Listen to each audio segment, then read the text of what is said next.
Stealth-based gaming is one of those slices of the medium that barely even qualifies as a genre.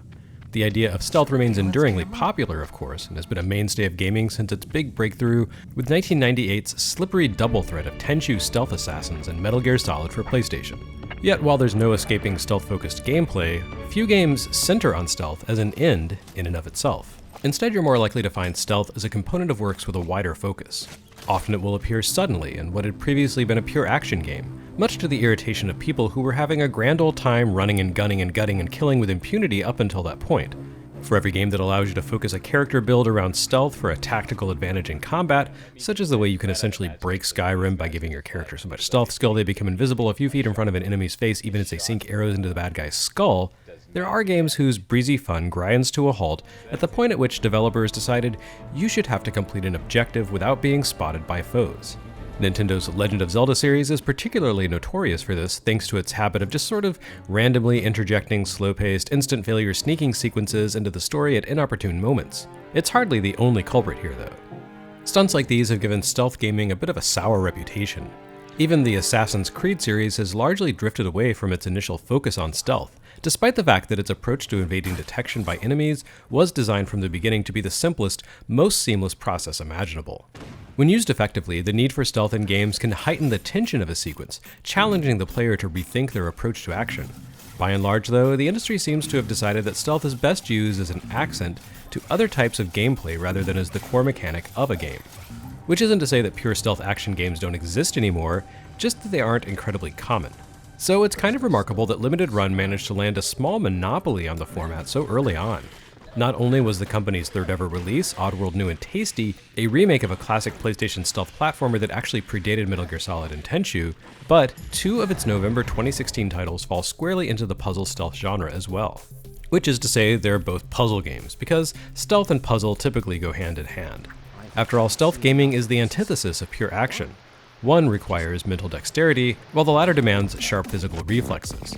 This difference is precisely why stealth insertions into action-oriented games tend to frustrate people, because it demands a radical and sudden shift in skill sets. But with games like Curve Digital's Stealth Inc. and Mike Bithell's Volume, there are no surprising switcheroos. You know exactly what you're in for from the start, and what you're in for is hundreds of stages of challenging, stealth-focused puzzle gaming. We've already looked at Stealth Inc., but Mike Bithell's Volume takes a different angle on stealth gameplay.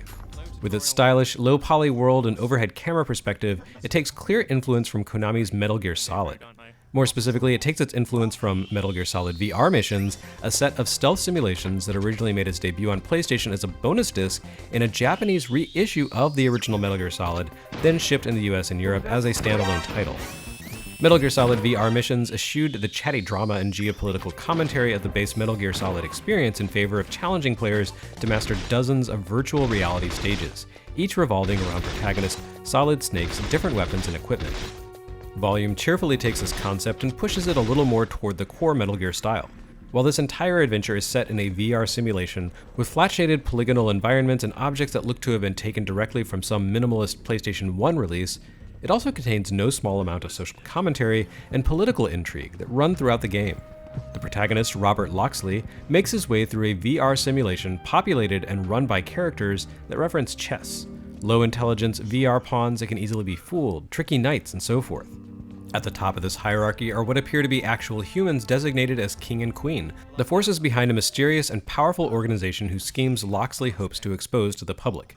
If the idea of a rogue named Loxley sneaking around in an attempt to undermine an evil king seems somehow familiar, that's probably because it's an overt nod to the Robin Hood legend. Volume isn't shy about making references to its influences. Most of the running commentary throughout the adventure is provided by an AI named Alan, who undeniably is meant to evoke British mathematician Alan Turing. Volume's Alan wasn't Bithell's first tip of the hat to Turing, of course. The title character of Thomas Was Alone, Thomas, was formally designated as AT23612, a respectful nod to Turing that incorporates both his initials and his real-life birth date of June 23, 1912. By no means is this overlap a coincidence. Not only is Alan voiced by Thomas Was Alone narrator Danny Wallace, the lore notes scattered throughout Volume's VR simulation make direct references to Thomas's original designation, suggesting that the AIs and simulations Loxley encounters are all descended from the so-called architects of Thomas Was Alone's world. Of course, this is more or less just window dressing on the main event, which is the game itself. Much like Thomas Was Alone, Volume consists of 100 puzzle-oriented stages of escalating complexity. But Volume is strictly a stealth-focused puzzler whose core mechanics revolve around evasion and misdirection. Aside from some very limited access to a stun gun late in the game, Volume tasks the player with surviving all 100 stages by avoiding contact with the bad guys, rather than dealing with them head-on. In some respects, this sets it apart from most other stealth games, like Mark of the Ninja, Oddworld, Stealth Inc., and Metal Gear Solid VR Missions, all of which either make dispatching enemies a core facet of their gameplay, or else present situations that allow players to perform executions of opportunity. Volume really centers on evasion, reaching back into video game history to draw inspiration from arcade classic Pac-Man, a game that mostly amounted to evading monsters while devouring objects in a maze. Volume lacks Pac-Man's Energizer capsules to turn the tables on the ghosts, and you don't actually eat anything, but it does have objects you need to gather up. In order to complete each stage, Loxley needs to collect a series of virtual gems sprinkled throughout that level. The evasion and stealth aspects of the game are simply a means to an end. Volume is ultimately a collectathon. Once you've collected all the gems in a level, the exit to the next stage opens up and you can proceed. Despite the deep lore Bithell created for Volume, the game totally embraces the artifice of being, a video game.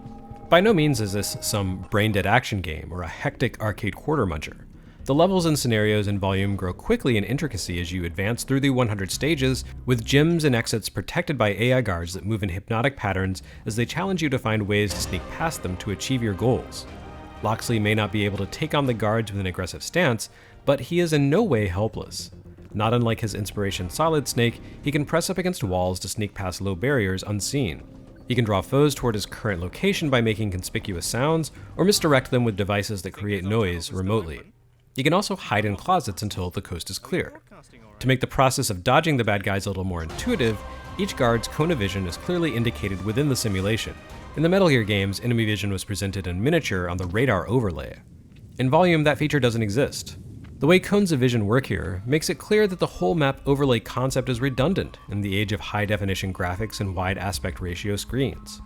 Any space that puts Loxley at risk of being spotted by enemies is highlighted with a striped overlay hotspot, giving you a clear indication of what is and isn't safe ground. The lack of ambiguity that results from this approach does not make the game a cakewalk or trivialize its stealth. Simply knowing where an enemy is looking doesn't make you safe. You need to learn the timing and behavior of enemies in order to slip past them. Everything from how long it takes for a puzzled enemy to shift their focus to the direction in which their bodies, and therefore their cone of vision, will swivel once they redirect their attention. As basic pawn-class enemies are replaced by more capable or nuanced threats, evasion ceases to be simply about staying outside their short-range cone. Some enemies have extremely long visual range and can spot you from well outside the bounds of the area that's visible on screen, and some enemies use factors other than vision, such as scent, to track you. Overall, Volume is an engrossing and sometimes mentally taxing game, but it's also one that offers the player considerable freedom.